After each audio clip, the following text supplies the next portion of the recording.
ओम brim Brihaspati नमः। आप सभी का हार्दिक स्वागत है आपके अपने चैनल कृष्ण सखी स्टोरीज पर। आज की इस वीडियो में मैं आपको संपूर्ण बृहस्पति व्रत कथा सुनाऊंगी, बृहस्पति चालीसा पाठ और बृहस्पति भगवान की आरती सुनाऊंगी। तो आइए पूर्ण भक्ति भाव और श्रद्धा के साथ बृहस्पति भगवान की कथा का श्रवण करते हैं। प्रेम से बोलिए बृहस्पति भगवान की जय। एक समय की बात है, भारतवर्ष में एक राजा राज्य किया करता था। वह बड़ा ही प्रतापी और दानी राजा था। वह प्रतिदिन मंदिर में दर्शन करने जाता और ब्राह्मण गुरुओं की सेवा किया करता था। उसके द्वार से कोई भी मांगने वाला निराश नहीं लौटता था और वह प्रत्येक गुरुवार को भगवान बृहस्पति जी का व्रत करता और पूजन किया करता था। हर दिन वह गरीबों की सहायता करता। परंतु यह बात उसकी रानी को अच्छी नहीं लगती थी। ना तो वह व्रत किया करती थी और ना ही किसी को पैसा दान में दिया करती थी और राजा को भी ऐसा करने से सदैव मना किया करती थी। एक समय की बात है, जब राजा शिकार खेलने वन को गए थे तो घर पर रानी और केवल दासी ही थी। उस समय भगवान गुरु बृहस्पति एक साधु का रूप धारण कर राजा के द्वार पर भिक्षा मांगने आए। रानी से भिक्षा मांगी तो वह कहने लगे, हे साधु महाराज, मैं इस दान पुण्य से तंग आ गई हूँ। मेरे से घर का ही कार्य समाप्त नहीं होता तो मैं ये दान पुण्य किस प्रकार कर पाऊंगी। इस कार्य के लिए तो मेरे केवल पति देव ही बहुत है। अब आप इस प्रकार की कृपा कीजिए कि मेरा सारा धन नष्ट हो जाए और मैं आराम से रह सकूं। तब साधु के वेश में बृहस्पति भगवान बोले, हे देवी, तुम तो बड़ी विचित्र हो। संतान और धन से भला कोई दुखी होता है? इसको तो सभी चाहते हैं। पापी भी पुत्र और धन की इच्छा करता है। अगर तुम्हारे पास धन अधिक है तो तुम भूखे मनुष्यों को भोजन कराओ, प्याऊ लगवाओ, ब्राह्मणों को दान दो, कुआं, तालाब, बावड़ी, बाग, बगीचे आदि का निर्माण करो, निर्धन मनुष्यों की कुंवारी कन्याओं का विवाह कराओ, धर्म आदि कार्यों में धन खर्च करो। इस प्रकार के कार्यों से तुम्हारे कुल का और तुम्हारा नाम परलोक में सार्थक होगा और तुम्हें स्वर्ग की प्राप्ति होगी। परंतु इन सब बातों का रानी पर कोई प्रभाव न पड़ा।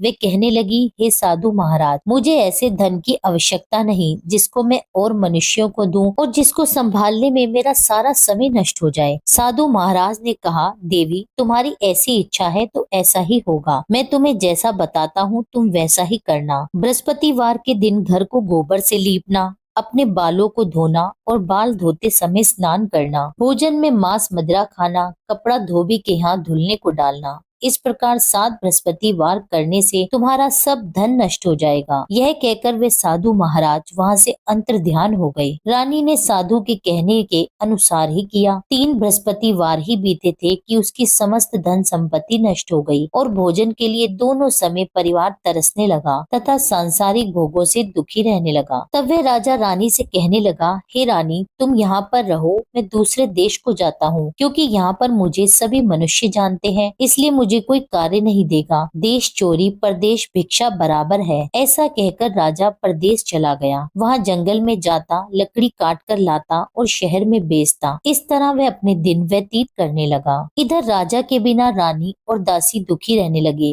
किसी दिन भोजन मिलता और किसी दिन जल पीकर ही रह जाती। एक समय रानी और दासी को 7 दिन बिना भोजन के व्यतीत हो गए तो रानी ने अपनी दासी से कहा, दासी, यहाँ पास के ही नगर में मेरी बहन रहती है। वह बड़ी धनवान है, तू उसके पास जा और वहाँ से 5 सेर भेजर मांग कर ला, जिससे कुछ समय के लिए हमारा गुजारा हो जाएगा। इस प्रकार रानी की आज्ञा मानकर दासी रानी की बहन के पास गई। उस समय रानी की बहन पूजन कर रही थी, क्योंकि उस रोज बृहस्पतिवार का दिन था। जब दासी ने रानी की बहन को देखा तब उससे बोली, हे रानी, मुझे तुम्हारी बहन ने भेजा है, मुझे 5 सेर भेजर दे दो। इस प्रकार दासी ने कई बार कहा, परंतु रानी ने कोई उत्तर नहीं दिया, क्योंकि उस समय वह बृहस्पतिवार की कथा सुन रही थी। इस प्रकार जब दासी को किसी भी प्रकार का कोई उत्तर नहीं मिला तो वह बहुत दुखी हो गई और दुखी मन से रानी के पास लौट आई और कहने लगी, रानी, आपकी बहन तो बहुत धनी है, परंतु वे छोटे लोगों से बात नहीं करती। मैंने उन्हें कई बार कहा तो उन्होंने कोई उत्तर नहीं दिया तो मैं वापस चली आई। रानी बोली, हे दासी, उसका कोई दोष नहीं है। जब बुरे दिन आते हैं तब कोई सहारा नहीं देता। अच्छे बुरे का पता विपत्ति में ही लगता है। जो ईश्वर की इच्छा होगी वही होगा,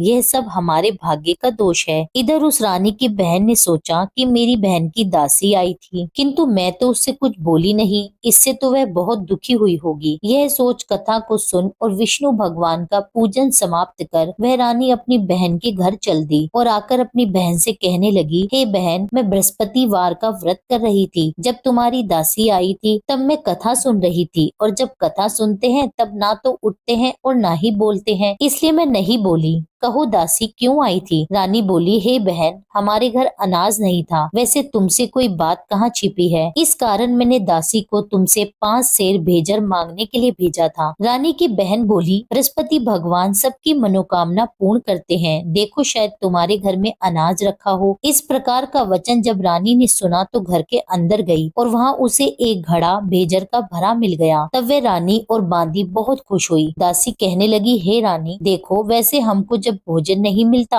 तो हम रोज ही व्रत करते हैं, अगर इनसे व्रत की विधि और कथा पूछ ली जाए तो हम उसे किया करेंगे। तब उस रानी ने अपनी बहन से पूछा, हे बहन, बृहस्पतिवार के व्रत के क्या नियम है? तब रानी की बहन ने बताया, बृहस्पतिवार के व्रत में चने की दाल और मुनक्का से विष्णु भगवान का केले की जड़ में पूजन करें तथा दीपक जलाएं और पीला भोजन करें और कथा सुने। इस प्रकार नियम पूर्वक करने से गुरु बृहस्पति भगवान प्रसन्न होते हैं, अन्न पुत्र धन देते हैं और सभी की मनोकामनाएं पूर्ण करते हैं। इस प्रकार रानी और दासी दोनों ने ही निश्चय किया कि हम बृहस्पति भगवान का पूजन किया करेंगे। 7 रोज बाद जब बृहस्पतिवार आया तो उन्होंने व्रत रखा। घुड़साल में जाकर चना और गुड़ बीन लाई तथा उसकी दाल से केले के जड़ का तथा भगवान विष्णु का पूजन किया। अब पीला भोजन कहाँ से आए? दोनों बड़ी दुखी हुई। उन्होंने व्रत किया था, इस कारण बृहस्पति भगवान उनसे प्रसन्न थे। 2 थालियों में सुंदर पीला भोजन लेकर आए और दासी को देकर बोले, हे दासी, ये तुम्हारे और तुम्हारी रानी के लिए भोजन है, तुम दोनों भोजन कर लेना।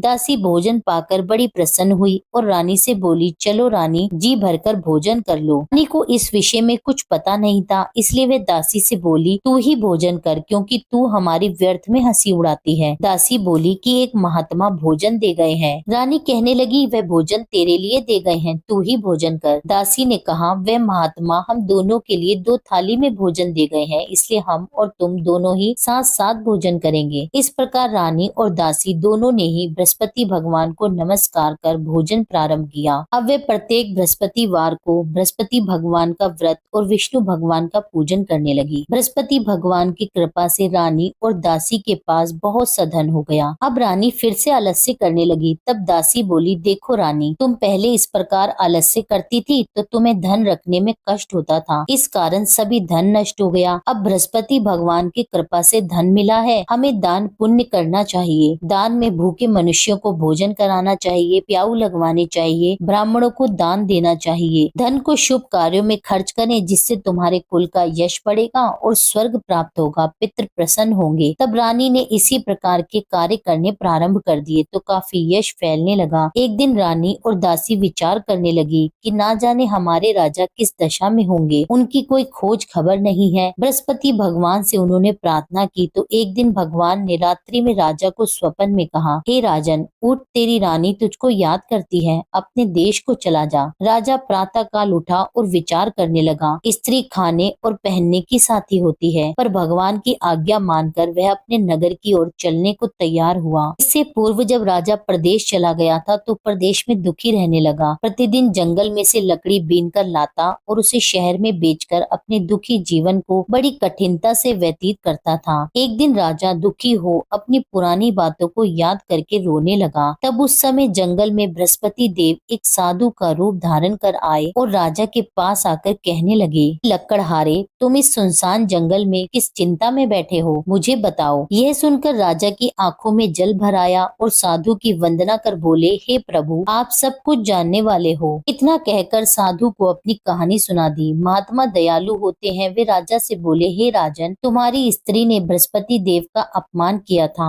जिस कारण तुम्हारी यह दशा हुई। अब तुम किसी प्रकार की चिंता मत करो, भगवान तुम्हें पहले से भी अधिक धन देंगे। देखो, तुम्हारी स्त्री ने बृहस्पतिवार का व्रत प्रारंभ कर दिया है और तुम मेरा कहना मानकर बृहस्पतिवार का व्रत करके चने की दाल और गुड़ को जल के लोटे में डालकर केले का पूजन करो, कथा कहो और सुनो। भगवान तुम्हारी सारी मनोकामनाओं को पूर्ण करेंगे। साधु को प्रसन्न देखकर राजा बोला, हे प्रभु, मुझे लकड़ी बेचकर इतना पैसा नहीं मिलता जिससे भोजन करने के उपरांत कुछ बचा सकूं। मैंने रात्रि में अपनी रानी को व्याकुल देखा है। मेरे पास कुछ नहीं है जिससे उसकी खोज खबर मंगा सकूं। फिर मैं बृहस्पति देव की कौन सी कथा कहूँ, यह भी मुझको पता नहीं है। साधु ने कहा, हे राजन, तुम किसी बात की चिंता मत करो। बृहस्पतिवार के दिन रोजाना की तरह लकड़ियां लेकर शहर को जाओ। तुमको रोज से दुगना धन प्राप्त होगा, जिससे तुम भली भांति भोजन कर लोगे और बृहस्पति भगवान के पूजन की सामग्री भी आ जाएगी। साधु बोले, बृहस्पति भगवान की कथा इस प्रकार है। प्राचीन काल में एक ब्राह्मण था। वह बहुत ही निर्धन था। उसकी कोई संतान नहीं थी। वह नित्य नियम से पूजा पाठ करता, परंतु उसकी स्त्री बहुत मलिनता के साथ रहती थी। वह ना तो स्नान करती और ना ही किसी देवता का पूजन करती। प्रातः काल उठते ही सबसे पहले भोजन करती, बाद में कोई अन्य कार्य करती थी। इससे ब्राह्मण देवता बड़े दुखी थे। बेचारे बहुत कुछ कहते थे, किंतु उसका कोई परिणाम न निकलता। भगवान की कृपा से ब्राह्मण की स्त्री के कन्या रूपी रत्न पैदा हुई और वह कन्या अपने पिता के घर में बढ़ने लगी। वह बालिका प्रातः स्नान करके भगवान विष्णु का जाप करने लगी, बृहस्पतिवार का व्रत करने लगी। अपने पूजा पाठ को समाप्त करके वह स्कूल को जाती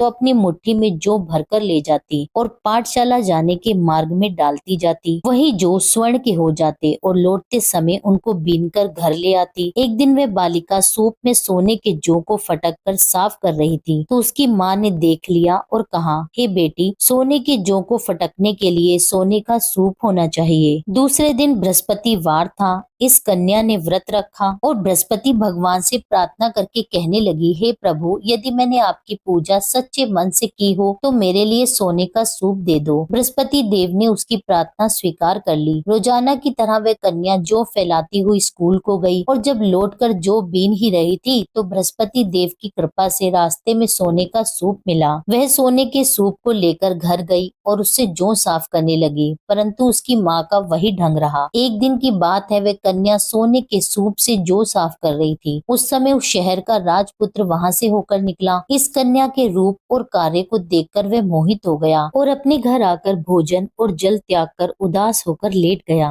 राजा को जब इस बात का पता लगा तो वह अपने मंत्रियों के साथ अपने पुत्र के पास गए और बोले, हे पुत्र, तुम्हें किसी बात का कष्ट है? किसी ने तुम्हारा अपमान किया है क्या, या कोई और कारण है? सो कहो, मैं वही कार्य करूंगा जिससे तुम्हें प्रसन्नता हो। राजकुमार ने अपने पिता की बातें सुनी तो वह अपने पिता से कहने लगे, हे पिताजी, आपकी कृपा से मुझे किसी बात का दुख नहीं है और ना ही किसी ने मेरा अपमान किया है, परंतु मैं उस लड़की के साथ विवाह करना चाहता हूँ जो सोने के सूप में जौ साफ कर रही थी। यह सुन राजा भी आश्चर्य में पड़ गया और बोला, पुत्र, तुम इस तरह की कन्या का पता लगाओ, मैं उसके साथ तुम्हारा विवाह अवश्य करवा दूंगा। राजकुमार ने अपने पिता के वचन सुनने के पश्चात उस लड़की के घर का पता बतलाया। राजकुमार के बताए पते के अनुसार मंत्री उस लड़की के घर गए और ब्राह्मण कन्या का विवाह राजकुमार के साथ संपन्न करवाया। कन्या के घर से जाते ही पहले की भांति उस ब्राह्मण देवता के घर में गरीबी का वास हो गया। अब भोजन के लिए भी अन्न बड़ी मुश्किल से मिलता था। एक दिन दुखी होकर ब्राह्मण देवता अपनी पुत्री के पास गए। बेटी ने पिता को दुखी देखकर अपनी माँ का समाचार पूछा।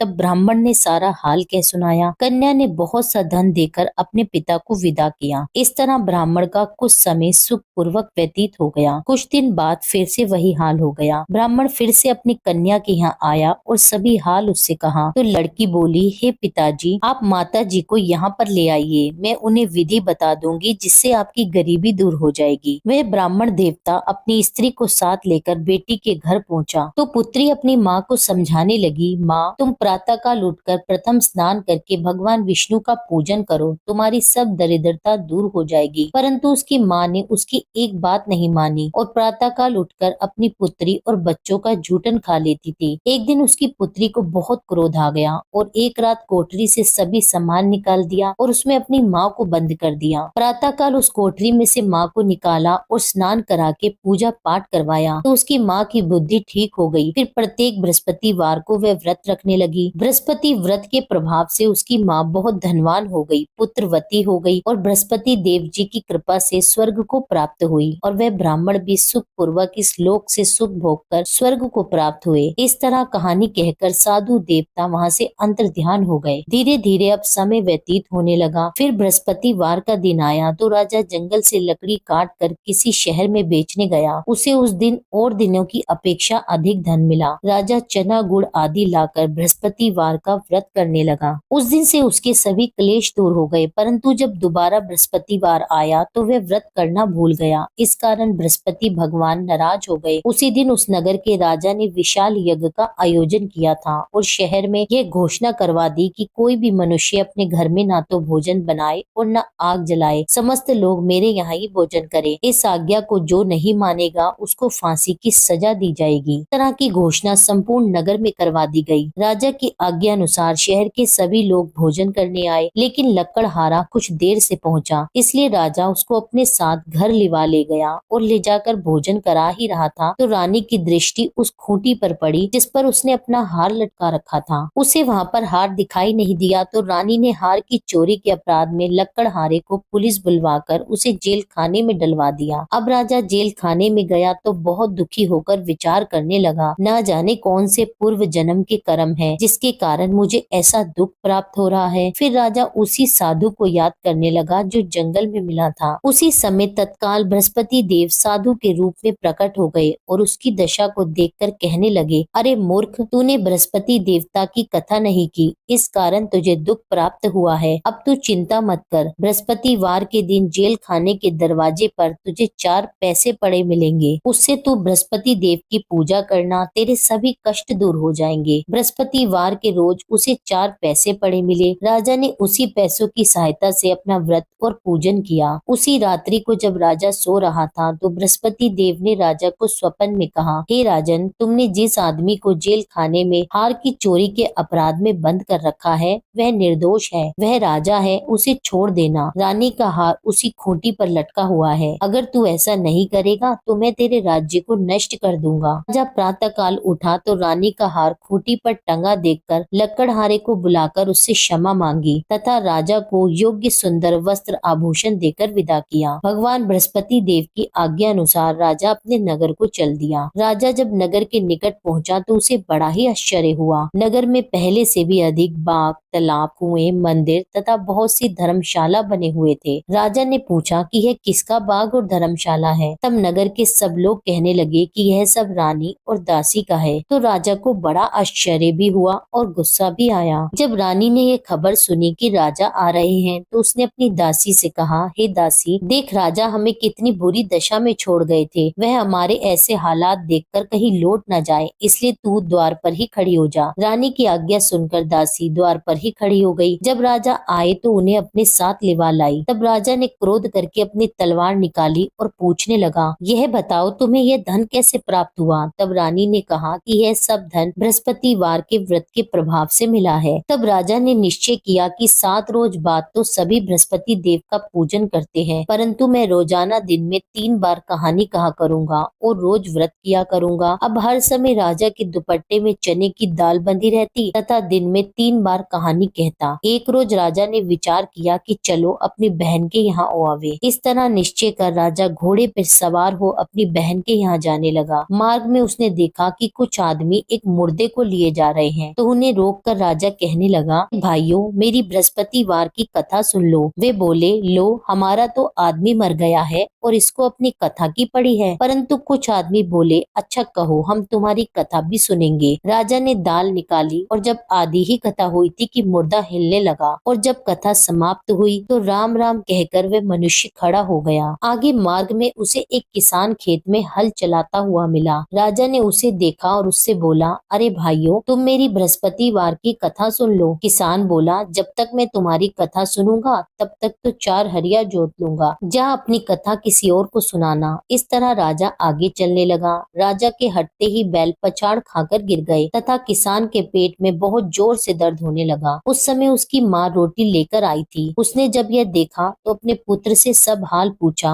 और बेटे ने सभी हाल अपनी माँ से कह दिया। तो बुढ़िया दौड़ी दौड़ी राजा के पास गई और उससे बोली, मैं तेरी कथा सुनूंगी, तू अपनी कथा मेरे खेत पे चलकर कहना। राजा ने बुढ़िया के खेत पर जाकर कथा कही, जिसके सुनते ही वे बैल खड़े हो गए और किसान के पेट का दर्द भी बंद हो गया। राजा जब अपनी बहन के घर पहुंच गया, बहन ने भाई की खूब मेहमानी की। दूसरे रोज प्रातःकाल राजा जगा तो वह देखने लगा कि सब लोग भोजन कर रहे हैं। राजा ने अपनी बहन से कहा कि कोई ऐसा मनुष्य है जिसने भोजन नहीं किया हो और मेरी बृहस्पतिवार की कथा सुन ले। बहन बोली, भैया, यह देश ऐसा ही है, पहले यहाँ लोग भोजन करते हैं, बाद में अन्य कोई कार्य करते हैं। अगर कोई पड़ोस में हो तो देखाऊं। वह ऐसा कहकर देखने चली गई, परंतु उसे कोई भी ऐसा व्यक्ति नहीं मिला जिसने भोजन न किया हो। अंत में वह एक कुम्हार के घर गई, जिसका लड़का बहुत बीमार था। उसे पता लगा कि उनके यहाँ 3 रोज से किसी ने भोजन नहीं किया है। रानी ने कुम्हार से कहा कि वह उसके भाई की कथा सुन ले। कुम्हार तैयार हो गया। राजा ने जाकर बृहस्पतिवार की कथा कही, जिसको सुनकर उसका लड़का ठीक हो गया। अब तो राजा की प्रशंसा होने लगी। एक दिन राजा ने अपनी बहन से कहा,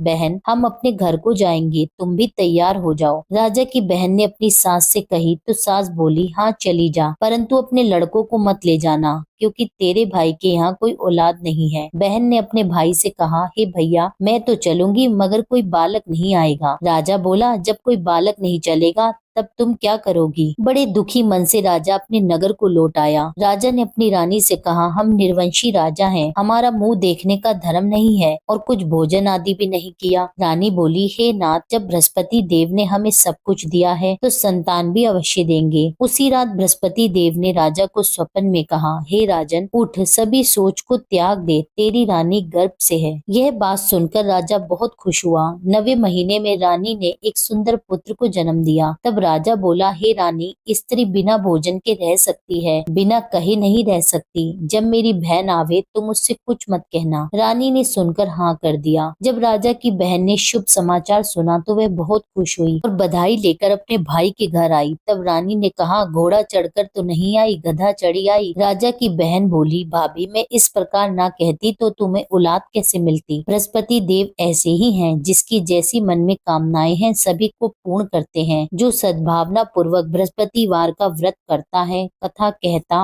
और पढ़ता और सुनता है और दूसरों को सुनाता है, बृहस्पति देव उसकी सभी मनोकामनाएं पूर्ण करते हैं। भगवान बृहस्पति देव उनकी सदैव रक्षा करते हैं। संसार में जो भगवान बृहस्पति जी का पूजन व्रत सच्चे हृदय से करता है, उसकी समस्त मनोकामनाएं पूर्ण होती हैं। जैसी सच्ची भावना से रानी और राजा ने बृहस्पति भगवान की कथा का गुणगान किया तो उनकी सभी इच्छाएं बृहस्पति भगवान जी ने पूरी की। इसलिए सबको कथा कहने सुनने के बाद प्रसाद लेकर जाना चाहिए। हृदय से उनका मनन करते हुए जयकारा बोलना चाहिए। प्रेम से बोलिए, श्री बृहस्पति भगवान की जय, विष्णु भगवान की जय। अब सुनिए बृहस्पति चालीसा पाठ। प्रणाऊ प्रथम गुरु चरण, बुद्धि ज्ञान गुण खान, श्री गणेश शारद सहित बसो हृदय में आन। अज्ञानी मति मंद में, हे गुरु स्वामी सुजान, दोषों से मैं भरा हुआ तुम हो कृपा निधान। जय नारायण जय निखिलेश्वर, विश्व प्रसिद्ध अखिल तंतेश्वर, यंत्र मंत्र विज्ञान के ज्ञाता, भारत भू के प्रेम प्रणेता। जब जब हुई धर्म की हानि, सिद्धाश्रम ने पठाई ज्ञानी, सच्चिदानंद गुरु के प्यारे, सिद्ध आश्रम से आप पधारे। उच्च कोटि के ऋषि मुनि स्वेच्छा, ओए करन धर्म की रक्षा, अब अब की बार आपकी बारी, त्राहि त्राहि है धरा पुकारी। मरुंधर प्रांत खरंटिया ग्रामा, मुल्तान चंद पिता करनामा। शेष शाही सपने में आए, माता को दर्शन दिखलाए। रूपा देवी मातु अति धार्मिक, जन्म भयो शुभ 21 तारीख। जन्म दिवस तिथि शुभ, साधक की पूजा करते आराधक की। जन्म वृतंत सुनाए नवीना, मंत्र नारायण नाम करि दीना। नाम नारायण भव भय हारी, सिद्ध योगी मानव तन धारी। ऋषिवर ब्रह्म तेज से उर्जित, आत्म स्वरूप गुरु गौरवंतित। एक बार संग सखा भवन में, करी स्नान लगे चिंतन में। चिंतन करत समाधि लगाई, सुध बुधहीन भय अनुरागी। पूर्ण करी संसार की रीति, शंकर जैसे बने गृहस्थी। अद्भुत संगम प्रभु माया का, अवलोकन है विधि छाया का। युग युग से भव बंधन रीति, जहाँ नारायण वाही भगवती। सांसारिक मन हुए अति गलानी, तब हिमगिरी गमन की ठानी। 18 वर्ष हिमालय घूमे, सर्व सिद्धिया गुरु पग चूमे। त्याग अटल सिद्धाश्रम आसन, कर्म भूमि आए नारायण।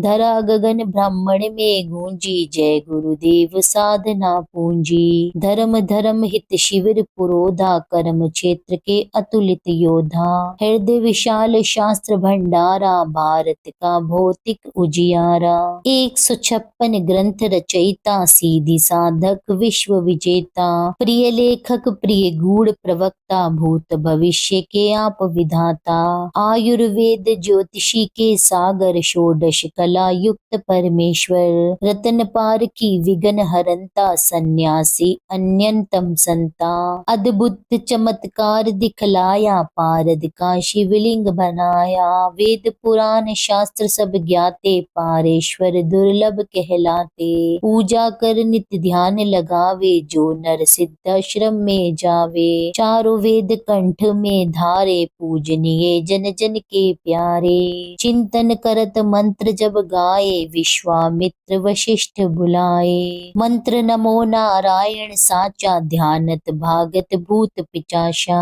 प्रात कल करहि निखिलायन, मन प्रसन्न नित तेजस्वी तन। निर्मल मन से जो भी ध्यावे, रिद्धि सिद्धि सुख संपत्ति पावे। पथ करहि नित जो चालीसा, शांति प्रदान करहि योगी सा। अष्टोत्तर शत पाठ करत जो, सर्व सिद्ध्या पावत जन सो। श्री गुरु चरण की धारा, सिद्ध आश्रम साधक परिवारा। जय जय जय आनंद के स्वामी, बारंबार नमामि नमामि। श्री बृहस्पति भगवान की आरती। जय बृहस्पति देवा, ओम जय बृहस्पति देवा। छिन छिन भोग लगाऊं, कदली फल मेवा। ओम जय बृहस्पति देवा, तुम पूर्ण परमात्मा, तुम अंतर्यामी। जगत पिता जगदीश्वर, तुम सबके स्वामी। ओम जय बृहस्पति देवा, चरना अमृत निज निर्मल, सब पातक हरता। सकल मनोरथ दायक, कृपा करो भरता। ओम जय बृहस्पति देवा, तन मन धन अर्पण कर, जो जन शरण पड़े। प्रभु प्रकट तब हो कर, आकर द्वार खड़े। ओम जय बृहस्पति देवा, दीन दयाल दयानिधि, भक्तन हितकारी। पाप दोष सब हरता, भव बंधन हारी। ओम जय बृहस्पति देवा, सकल मनोरथ दायक, सब संशय तारी। विष विकार मिटाओ, संतन सुखकारी। ओम जय बृहस्पति देवा, जो कोई आरती तेरी प्रेम सहित गावे। जेठानन आनंद कर, सो निश्चय पावे। ओम जय बृहस्पति देवा, जय बृहस्पति देवा। स्वामी जय बृहस्पति देवा, छिन छिन भोग लगाऊं, कदली फल मेवा। ओम जय बृहस्पति देवा। आशा करती हूँ यह वीडियो आपको पसंद आई होगी। कथा आपको पसंद आई हो, वीडियो अच्छी लगी हो तो वीडियो को लाइक जरूर करें, वीडियो पर कमेंट करें, भगवान बृहस्पति देव की जय लिखिए और जिन भी लोगों ने अभी तक मेरे चैनल को सब्सक्राइब ना किया हो उनसे मेरा अनुरोध है कि चैनल को सब्सक्राइब कर लें। मिलती हूँ आपसे एक अगली वीडियो में, जब तक के लिए जय श्री राधे।